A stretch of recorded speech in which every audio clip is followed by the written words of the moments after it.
నమస్కారం. Osmania university law of crimes semester 2 master క్లాస్కి స్వాగతం. ఈరోజు మనం ఒక చాలా ముఖ్యమైన అంశాన్ని విశ్లేషించబోతున్నాం.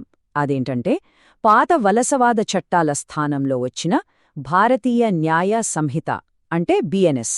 ఇది మన న్యాయ వ్యవస్థను ఒక ఆధునిక హక్కుల ఆధారిత వ్యవస్థగా ఎలా మారుస్తోందో ఈ సెషన్లో లోతుగా చూద్దాం.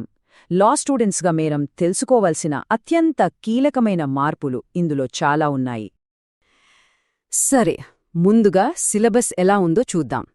మన యూనిట్ 5 ప్రధానంగా 4 ముఖ్యమైన మానవ హక్కుల స్తంభాలుగా విభజించబడింది. అవేమిటంటే విశ్వాసం, ఆస్తులు, నమ్మకం, అలాగే పరువు. ఈ ఫ్రేమ్వర్క్ ద్వారా నేరాలను మనం చాలా సులభంగా, లాజికల్గా అర్థం చేసుకోవచ్చు. మొదటి కేటగిరీకి వచ్చేద్దాం. మతానికి సంబంధించిన నేరాలు. సమాజంలో సామరస్యాన్ని కాపాడటానికి, అలాగే మతపరమైన సంస్థలను రక్షించటానికి బిఎన్ఎస్లోని చట్టాలు ఎలా రూపొందించబడ్డాయో ఇప్పుడు పరిశీలిద్దాం. ఇక్కడ గమనించాల్సిన అత్యంత కీలకమైన న్యాయపరమైన పదం ఉద్దేశ్యం లేదా ఇంటెన్షన్. సెక్షన్ 298 ప్రకారం ఒక పవిత్ర స్థలాన్ని లేదా వస్తువును నాశనం చేయడం ద్వారా ఒక వర్గం మతాన్ని అవమానించాలనే స్పష్టమైన దురుద్దేశ్యపూర్వక ఆలోచన ఉంటేనే ఈ చట్టం వర్తిస్తుంది. కేవలం పొరపాటున జరిగితే అది నేరం కిందకు రాదు. ఇది ప్రాక్టికల్గా ఎలా పనిచేస్తుందో ఒక ఉదాహరణతో చూద్దాం. ఒక వ్యక్తి ఇంకొకరి ఇంటి ముందు కావాలని ధర్నా చేస్తూ ఆచర్య వల్ల ఆ ఇంటి యజమాని దేవుని ఆగ్రహానికి గురవుతాడని భయపెట్టాడనుకోండి. అది కూడా దైవిక అసంతృప్తిని ప్రేరేపించే నేరం కిందకే వస్తుందని ఈ చట్టం చాలా స్పష్టంగా చెప్తోంది. ఇక్కడ చట్టం ఉద్దేశ్యాన్ని ఎంత ఖచ్చితంగా పరిగణిస్తుందో గమనించండి. ఇక తర్వాతి అంశం ఆస్తి హక్కుల రక్షణ లేదా ప్రాపర్టీ క్రైమ్స్.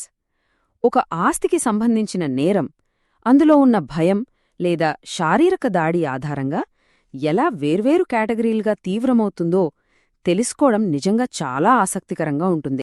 ఇక్కడ మనం అర్థం చేసుకోవాల్సిన ఒక అద్భుతమైన పాయింట్ ఉంది.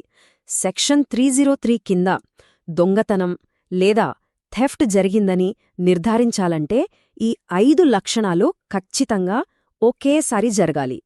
నిజాయితీ లేని ఉద్దేశ్యం ఉండాలి, అది కదిలించగల ఆస్తి అయ్యుండాలి, సమ్మతి లేకుండా తీసుకోవాలి, ఒకరి ఆధీనం నుండి దాన్ని తీయాలి, అలాగే ఆ వస్తువును భౌతికంగా కదిలించాలి.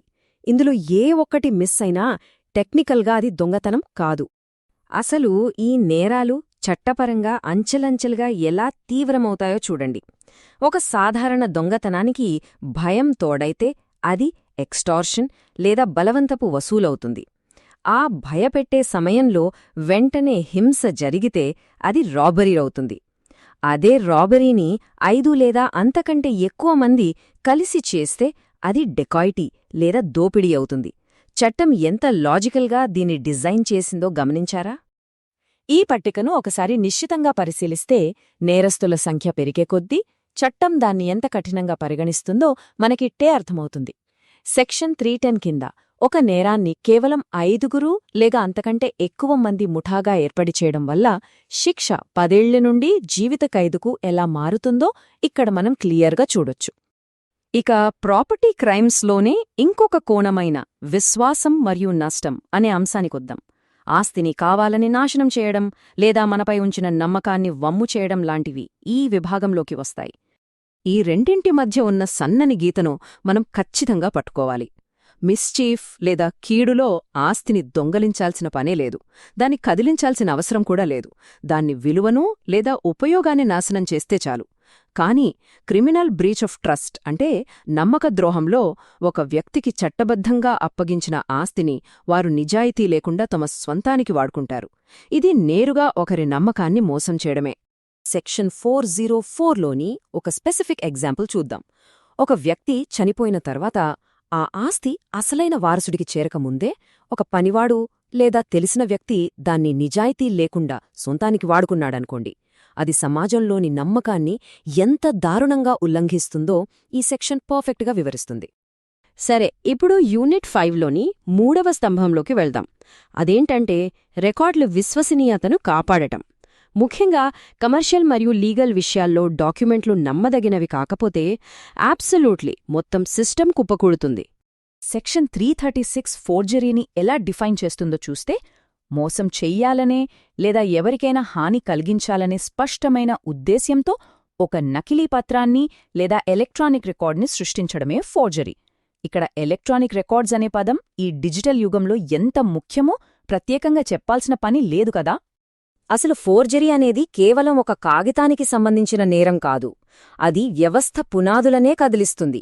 విలువైన పబ్లిక్ రికార్డులు, డాక్యుమెంట్లపై సమాజానికున్న నమ్మకాన్ని ఇది తీవ్రంగా దెబ్బతీస్తుంది. ఇలాంటి వైట్ కాలర్ క్రైమ్స్ సమాజానికి చాలా ప్రమాదకరం కాబట్టే దీనికి 7 సంవత్సరాల వరకు కఠినమైన జైలు శిక్ష ఉంటుంది. ఇక మన సిలబస్లోని చివరి భాగానికి చేరుకున్నాం.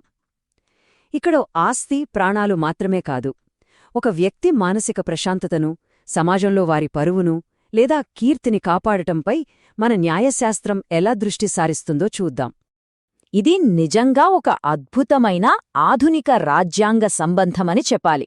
సెక్షన్ 354 ప్రకారం పరువు లేదా రెప్యుటేషన్ అనేది కేవలం ఒక సామాజిక హోదా కాదు. రాజ్యాంగంలోని ఆర్టికల్ 21 కింద కల్పించబడిన జీవించే హక్కులో ఇది ఒక అంతర్భాగం. మానవ గౌరవానికి ఇది ఎంత ముఖ్యమో చట్టం లోతుగా గుర్తిస్తోంది. ఈ సెక్షన్లను ఒకసారి డీప్గా పరిశీలిస్తే కొత్త బిఎన్ఎస్ చట్టం ఎంత సూక్ష్మంగా రూపొందించబడిందో మనకర్థమవుతుంది. కావాలని పబ్లిక్లో అవమానించి శాంతి భద్రతలకు విఘాతం కలిగించడం దగ్గరనుండే ఎవరూ తెలియకుండా అనామకంగా పంపి క్రిమినల్ బెదిరింపుల వరకు ప్రతి ఒక్క మానసిక దాడినే ఈ చట్టం సమర్థవంతంగా శిక్షిస్తుంది. ఈ ఎక్స్ప్లెయినర్ను ముగించే ముందు మనం లోతుగా ఆలోచించాల్సిన ఒక క్లిష్టమైన ప్రశ్న ఉంది. మన రాజ్యాంగం ఇచ్చిన భావ ప్రకటన స్వేచ్ఛ, అలాగే ఒకరి పరువు కాపాడుకునే హక్కు, ఈ రెండింటి మధ్య మన ఆధునిక క్రిమినల్ చట్టం ఎలా బ్యాలెన్స్ చేస్తుంది? ఒకరి గౌరవానికి భంగం కలగకుండా స్వేచ్ఛను ఎలా రక్షించగలం? భవిష్యత్ న్యాయ నిపుణులుగా మనం నిరంతరం అన్వేషించాల్సిన అతిపెద్ద సవాలు ఇదే. ఈ ఆలోచనతోనే ఈనాటి సెషన్ను ముగిద్దాం. బిఎన్ఎస్ యూనిట్ 5 ఫ్రేమ్వర్క్ అందరికీ స్పష్టంగా అర్థమైందని భావిస్తున్నాను. మళ్ళీ ఇంకో క్లాస్లో కలుద్దాం.